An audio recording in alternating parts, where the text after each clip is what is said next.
गुजरात में दूसरे चरण की वोटिंग से पहले चुनाव प्रचार चरम पर है। तमाम पार्टियां एक दूसरे पर तीखे वार कर रही है, लेकिन लगता है कि ओवैसी की पार्टी गुजरात के चुनाव में फंस गई है।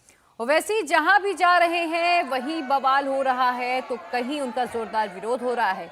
ओवैसी कल अहमदाबाद के करीब जमालपुर में थे, वहां से उनका काफिला गुजर रहा था तो उन्हें जोरदार विरोध का सामना करना पड़ा। लोगों ने काले झंडे दिखाए और ओवैसी गो बैक के नारे लगाए। और इतना ही नहीं, इसके बाद ओवैसी अपने इलाके से उन्हें वापस लौटना पड़ा। ओवैसी जब जमालपुर में अपने उम्मीदवार साबिर काबुलीवाला के समर्थन में जनसभा को संबोधित करने पहुंचे तो वहां भी बवाल हो गया। जैसे ओवैसी के उम्मीदवार ने कांग्रेस के उम्मीदवार पर तीखे हमले शुरू किए, सभा में मौजूद एक शख्स ने हंगामा कर दिया।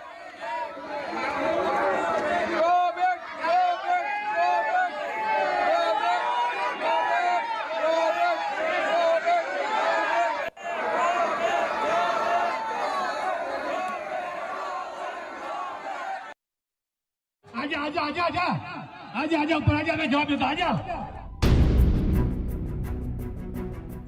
मंच पर भड़काऊ भाईजान हो और मंच से भड़काऊ भाषण ना हो, ऐसी उम्मीद कम ही होती है। आजा आजा आजा आजा आजा आजा ऊपर आजा, मैं जवाब देता, आजा। ये सभी मछली किसानों को बेबी फिश सप्लाई करके महीने का 2 लाख कमा रहे हैं। आपको भी करना है ये बिजनेस? तो फ्रीडम ऐप को अभी डाउनलोड करें। जुम्मे के रोज गुजरात के जमालपुर खगड़िया विधानसभा क्षेत्र में AIMIM का मंच सजा था। पार्टी के अध्यक्ष असदुद्दीन ओवैसी खुद मंच पर मौजूद थे। एक के बाद एक ओवैसी की पार्टी के नेता आ रहे थे और भाषण दे रहे थे, लेकिन जैसे ही ओवैसी की पार्टी के उम्मीदवार साबिर ने बोलना शुरू किया, सभा में हंगामा हो गया।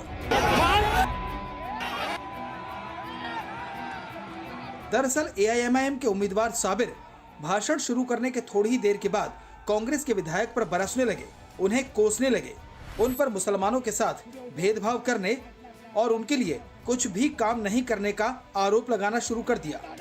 इसे सुनकर सभा में मौजूद एक शख्स ने आपत्ति की, हंगामा शुरू कर दिया।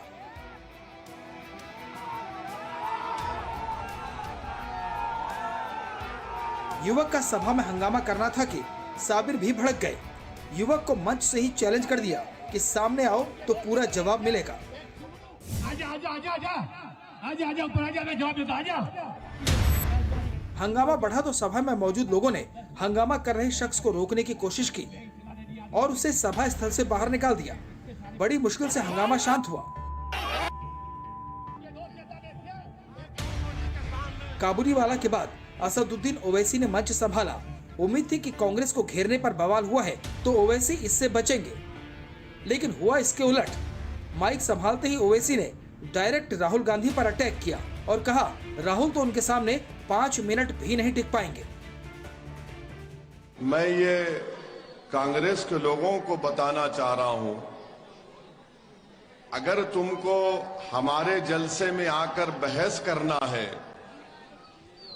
तो अपने बच्चों को मत भिजाओ।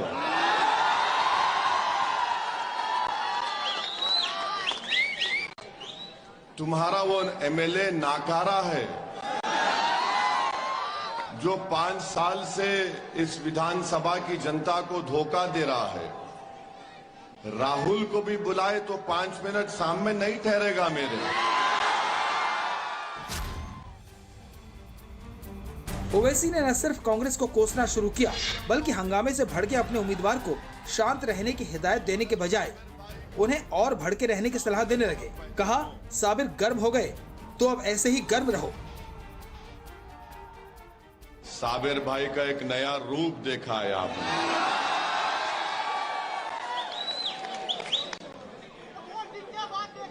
अब तक लोग समझ रहे थे कि साबिर बहुत नरम है, मगर जब से मजलिस का परचम थामा है साबिर गरम हो गया। तो कांग्रेस वालों, ये पुराना साबिर नहीं है, ये गरम गरम गरम साबिर है और तुमको नरम नरम करके छोड़ेगा। तो अच्छा दिखा साबिर भाई, अब आप ऐसा ही गरम रहिए। ये सभी मछली किसानों को बेबी फिश सप्लाई करके महीने का 2 लाख कमा रहे हैं। आपको भी करना है ये बिजनेस? तो फ्रीडम ऐप को अभी डाउनलोड करें। ओवैसी ने सिर्फ कांग्रेस और राहुल गांधी को ही निशाने पर नहीं लिया, बीजेपी, प्रधानमंत्री मोदी और गृह मंत्री अमित शाह पर भी तीखे वार किए। गुजरात के चुनाव प्रचार में असदुद्दीन और कांग्रेस के बीच इस तरह के नोकझोंक देखने को मिली है। 2 दिन पहले कांग्रेस की सभा में ओवैसी की पार्टी के लोगों ने हंगामा खड़ा कर दिया था। गोधरा में कांग्रेस नेता इमरान प्रतापगढ़ी की सभा थी। मंच से जैसे ही प्रतापगढ़ी ने ओवैसी पर निशाना साधा, सभा में मौजूद ओवैसी समर्थकों और कांग्रेस समर्थकों के बीच बवाल हो गया।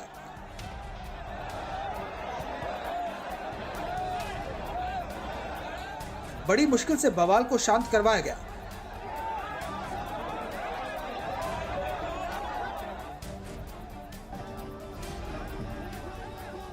गुजरात में असदुद्दीन और कांग्रेस के बीच टसल स्वाभाविक है। सभी जानते हैं कि गुजरात में अगर ओवैसी चुनाव लड़ रहे हैं तो वो कांग्रेस का नुकसान करेंगे, कांग्रेस के ही वोट बैंक में सेंध लगाने की कोशिश करेंगे, इसलिए दोनों एक दूसरे को टारगेट कर रहे हैं।